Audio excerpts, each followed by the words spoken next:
बच्चे हमेशा इसी उधेड़बुन में रहते हैं कि फर्स्ट अटेम्प्ट पर ज़बरदस्त फोकस करूं या अपना ध्यान सेकंड अटेम्प्ट की तरफ लगाऊं। ये कन्फ्यूजन इतना भयानक है कि बच्चे कुछ गलत स्ट्रैटेजी बना लेते हैं अपने दिमाग में। सबसे बड़ी गलती ये होती है कि स्टूडेंट्स पहले अटेम्प्ट को बस एक वार्म अप मैच की तरह लेते हैं। दिमाग में पहले से ही सेट कर लेते हैं कि रियल परफॉर्मेंस तो अप्रैल में देंगे, रियल परफॉर्मेंस तो अप्रैल में देंगे।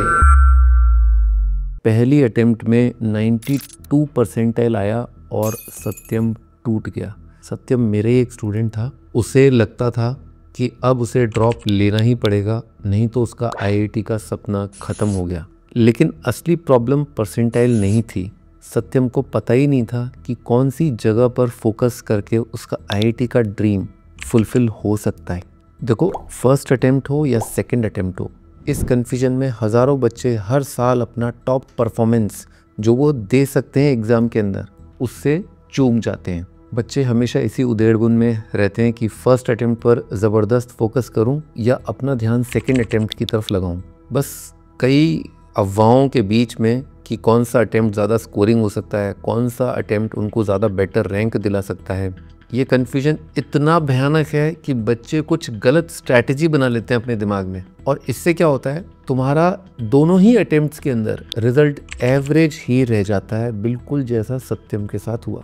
ऐसी गलती से आप लोग बचे रहें, सावधान रहें, इसीलिए आज का ये वीडियो। तो मैं बताऊंगा आपको कि कौन सा अटेम्प्ट आपके लिए प्रैक्टिकली बेटर होगा और कैसे आप दोनों ही अटेम्प्ट्स के अंदर अपना मैक्सिमम परफॉर्म कर पाओगे। तुम्हारे दिमाग में जो भी कन्फ्यूजन चल रहा है, जो भी डाउट्स हैं, इस वीडियो को एंड तक देखो, सारे कन्फ्यूजन ख़त्म कर दूंगा लास्ट तक। मुझे कमेंट में लिख करके बताओ कि आप पर्सनली कौन से अटेम्प्ट में ज़्यादा कॉन्फिडेंट फील कर रहे हैं, फर्स्ट या सेकंड। तो चलो स्टार्ट करते हैं। Step 1, why this question even exist. सबसे बड़ी गलती ये होती है कि स्टूडेंट्स पहले अटेम्प्ट को बस एक वार्म अप मैच की तरह लेते हैं। दिमाग में पहले से ही सेट कर लेते हैं कि रियल परफॉर्मेंस तो अप्रैल में देंगे, रियल परफॉर्मेंस तो अप्रैल में देंगे। लेकिन आईआईटी भाई इस माइंडसेट को रिवॉर्ड नहीं करता। कंपटीशन हर अटेम्प्ट में रियल ही है। देखो, पेपर इजी आए या टफ आए, तुम्हें अपने कंपटीशन को बीट करके बिना एक्सक्यूजेस दिए परफॉर्म करना होगा। इसीलिए आपका समझना ज़रूरी है कि दोनों ही अटेम्प्ट्स को इक्वली एंड अच्छा खासा सीरियस होकर के देना है। तुम्हारा कॉन्फिडेंस अच्छे से बिल्ड करना होगा, उसी से रिस्क कम होगा। Step 2, reality of first attempt. First attempt के कुछ ऑब्वियस एडवांटेजेस तो हैं। नंबर 1, आप फ्रेश माइंडसेट से एग्ज़ाम दे रहे हो, प्रेशर कम होता है, फैटीग कम होता है। साल भर की गई मेहनत और रिसेंट रिवीजन से जो जो चीज़ें अभी ताज़ा पढ़ी हैं, उनका रिकॉल नेचुरली बेटर आता है। नंबर 2, जनवरी अटेम्प्ट जनरली बहुत ही प्रिडिक्टेबल और रिपीटेटिव पैटर्न को फॉलो करता है। इसमें वेरिएशंस बहुत ज़्यादा देखने को नहीं मिलते, तो स्कोर को बढ़ाना या अच्छा लाना ईजी होता है। लेकिन इतना भी ईजी नहीं कि बेसिक्स भी स्ट्रॉन्ग नहीं है और PYQs भी नहीं लगा रखे तो भी अच्छे आ जाएंगे, ऐसा नहीं होता।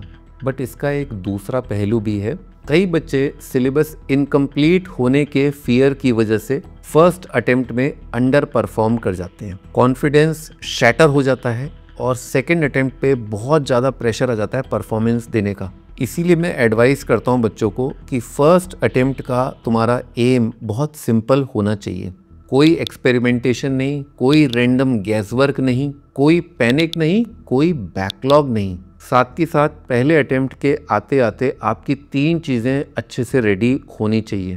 पहला, सिलेबस 90% तक स्ट्रॉन्ग डेप्थ के साथ कंप्लीट होना चाहिए। सेकंड, क्वेश्चन का सिलेक्शन, इसके लिए तुम्हारी एक स्ट्रेटजी रेडी होनी चाहिए। कौन से क्वेश्चंस अगर आएंगे तो तुम उसे एग्ज़ाम में छोड़ दोगे, स्किप कर दोगे, कौन से क्वेश्चंस तुम्हें अच्छे से आते हैं और तुम उन्हें फोड़ दोगे, ये बिल्कुल माइंड में क्लियर होना चाहिए। तीसरा, तुम्हारा एग्जामिनेशन हॉल के अंदर टेम्परामेंट और प्रेशर को हैंडल करने का एक्सपीरियंस थ्रू मॉक टेस्ट। देखो, प्रेशर में ब्रेन शटडाउन नहीं होना चाहिए, कोप अप कर पाओ ऐसा बनाना है।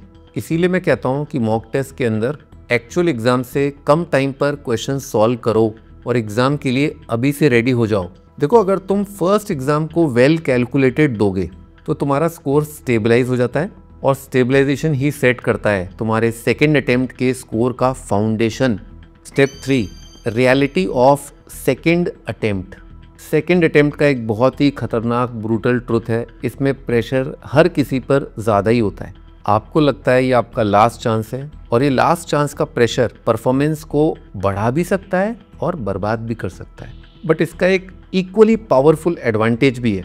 फर्स्ट अटेम्प्ट का data, mistakes, type of questions सब आपके दिमाग में सेट हो जाता है और अब आप सेकेंड अटेम्प्ट में बहुत अच्छा परफॉर्मेंस देने के लिए रेडी हो जाते हो। यही क्लैरिटी आपके सेकेंड अटेम्प्ट के अंदर आपके स्कोर को काफ़ी आगे बढ़ाने में हेल्प करती है। इसीलिए टॉप स्कोरर का ह्यूज चंक आपका सेकेंड अटेम्प्ट से आता है।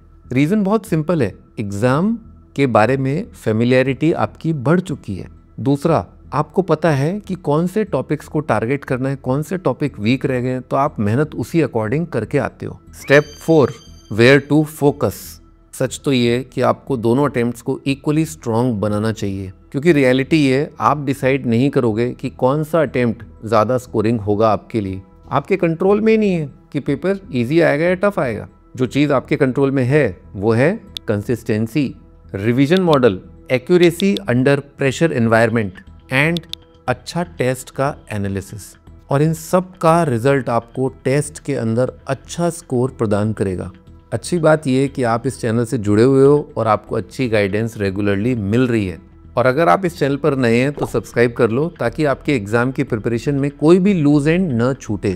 तो बच्चों, अटेम्प्ट फर्स्ट हो या सेकेंड हो, आपको एक ऐसी स्ट्रेटजी बनानी है ताकि फर्स्ट अटेम्प्ट हो या सेकेंड अटेम्प्ट आप अच्छा परफॉर्म करके ही आए। आपको एक ऐसी स्ट्रेटजी के साथ आगे बढ़ना है कि कोई भी वीक पॉइंट न रह जाए।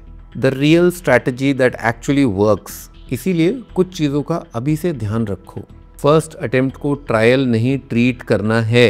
फर्स्ट अटेम्प्ट का score direct NIT admission, percentile normalisation और तुम्हारा सेफ्टी नेट सिक्योर करता है। आप अपने बैकअप को और अपने फ्यूचर प्लान्स को ट्रायल कह के रुइन नहीं कर सकते। फर्स्ट अटेम्प्ट तक फंडामेंटल्स शार्पन्ड होने चाहिए। अगर तुम्हारा सिलेबस इनकम्प्लीट भी है तो भी अपने स्ट्रॉन्ग एरियाज को और पुश करो। ये आपको परसेंटाइल में टॉप स्कोरर बनाएगा। फर्स्ट अटेम्प्ट के बाद एनालिसिस बहुत एग्रेसिवली करना है। हर सिली मिस्टेक, हर वीक पॉइंट को नोट करो। सेकेंड अटेम्प्ट में इसी एनालिसिस की वजह से तुम्हारा परफॉर्मेंस पीक करेगा। सेकेंड अटेम्प्ट को पैनिक मोड में नहीं, स्ट्रैटेजी मोड में देना है। आपका टारगेट इम्प्रूवमेंट होना ही चाहिए, डेस्परेशन नहीं। तो भाई, मेरी फाइनल एडवाइस रेडी है। IIT JEE का गेम बहुत लंबा होता है, तो एक ही अटेम्प्ट पर अगर आपने ज़्यादा फोकस किया तो आपकी अनसर्टेनिटी बढ़ जाएगी। इसीलिए ट्रू टॉपर्स दोनों ही अटेम्प्ट को अच्छे से यूटिलाइज करते हैं। पहला अटेम्प्ट कॉन्फिडेंस बिल्ड करता है और दूसरा अटेम्प्ट रैंक फाइनलाइज करता है। अगर आप दोनों अटेम्प्ट्स को सीरियसनेस के साथ लोगे, क्लैरिटी से लोगे और स्ट्रैटेजी के साथ लोगे तो IIT दूर नहीं। सो क्लियर आंसर ये है कि फोकस दोनों अटेम्प्ट पे रखना है, लेकिन प्रिपरेशन का बेस फर्स्ट अटेम्प्ट होना चाहिए और परफॉर्मेंस का पीक अपने आप मेरे भाई सेकंड अटेम्प्ट में आएगा। इसी माइंडसेट से आप लोग चलो एंड आई एम श्योर इससे आपका IIT जाने का ड्रीम सच हो जाएगा। बाकी अगर ये वीडियो हेल्पफुल लगी तो मुझे ज़रूर कमेंट सेक्शन में लिख के बताना। तो फिर मिलते हैं बादशाह अगले वीडियो के अंदर।